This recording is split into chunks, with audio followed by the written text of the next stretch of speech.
আসসালামু আলাইকুম। আমার মাল্টি অ্যাক্টিভিটিস চ্যানেল থেকে আপনাদের সকলকে জানাচ্ছি শুভেচ্ছা। কেমন আছেন আপনারা? আলহামদুলিল্লাহ আমরা ভালো আছি। আজ আমি যেভাবে বাসায় ছোলা তৈরি করি সেভাবেই আপনাদের ছোলার রেসিপিটা দেখাবো। তো চলুন তাহলে শুরু করা যাক আজকের ছোলা রেসিপি। এটা রমজান মাসে আমরা কম বেশি সবার বাসায় প্রতিদিন খাওয়া হয়। চলছে এখন রমজান মাস, তাই এটা খুবই আমাদের জরুরি একটা আইটেম। ওকে, চলুন তাহলে। প্রথমেই আমি একটা প্যানে তেল গরম করে হলুদ, মরিচ এবং লবণ মিক্সড করা কিউব করা আলুগুলি ভেজে নিব। মধ্যেই সিদ্ধ করা ছোলাগুলি স্ট্রেনার মাধ্যমে ছেঁকে নিব, সেটা আমার ক্যামেরাবন্দি হয়নি। জালটাকে মিডিয়াম আঁচে রেখে এটাকে আস্তে আস্তে ভেজে নিব যেন পুড়ে না যায়। তো আমার ভাজা হয়ে গেছে। এখন আমি 3টা শুকনা মরিচ ভেজে নিচ্ছি।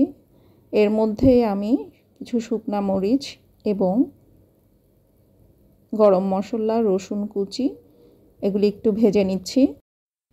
এখন পেঁয়াজ কুচি দিয়ে এবং পরিমাণ মতো লবণ দিয়ে একটু নেড়ে চেড়ে এটাকে ঢেকে দিব।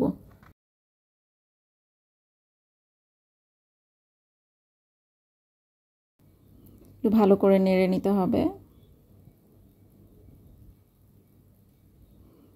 কিছুক্ষণ পরে এটাকে উঠিয়ে আবার নেড়ে দিব। এখন আমি এখানে আদা রসুন বাটা দিয়ে দিলাম। এটাকে একটু ভালো করে জ্বালিয়ে নিব যেন আদার গন্ধটা না থাকে।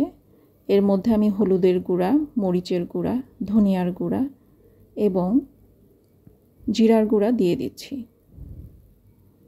ভালো করে নেড়ে নিচ্ছি।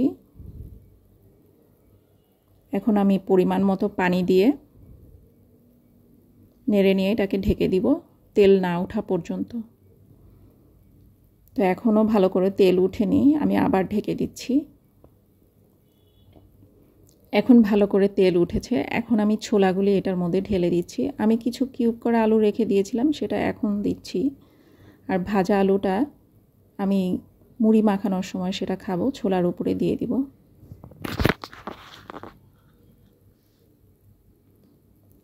ভালো করে কষিয়ে নিতে হবে। কষিয়ে এর মধ্যে আমি সামান্য একটু পানি অ্যাড করে দিব।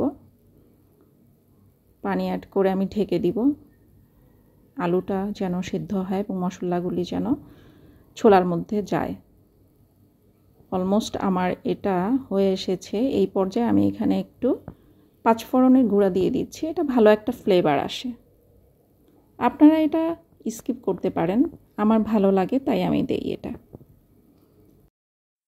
তো হয়ে গেল আমার ছোলা রান্না করা।